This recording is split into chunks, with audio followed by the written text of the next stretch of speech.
নেইমারের আবার বার্সায় ফেরার গুঞ্জন, সম্ভাবনা কতটা? দল বদলের খবরে ইতালিয়ান সাংবাদিক ফ্যাব্রিজিও রোমানো অনেকের কাছে বেশ বিশ্বস্ত একটি নাম। বাংলাদেশ সময় গতকাল রাত ৩টা থেকে পরবর্তী ৮ ঘন্টায় নিজের ভেরিফাইড ফেসবুক পেজে নেইমারকে নিয়ে দুটি পোস্ট করেছেন রোমানো। একটি পোস্টে নেইমার ও লামিনে ইয়ামাল একে অপরের পিঠে পিঠ ঠেকিয়ে উল্টোমুখ করে দাঁড়িয়ে, ক্যাপশনে লেখা, আগামী মৌসুমে নেইমারের লাস্ট ডান্স, হ্যাঁ অথবা না। নেইমারকে নিয়ে রোমানোর পরের পোস্ট আরও অর্থবোধক। বার্সার অনুশীলন জার্সি পরা ব্রাজিলিয়ান তারকার ছবি পোস্ট করে রোমানো ক্যাপশনে লিখেছেন, বার্সার জন্য নেইমার অপেক্ষা করতে পারেন, ফ্রি এজেন্ট হিসেবে ফেরাকে অগ্রাধিকার দিচ্ছেন, জানিয়েছেন কোপ।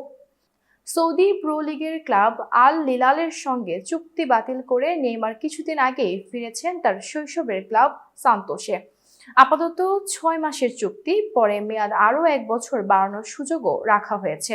সান্তোসে দ্বিতীয় মেয়াদে মাত্র ৩ ম্যাচ খেলার পরেই নেইমারকে নিয়ে এই গুঞ্জন ওঠার হেতু কি?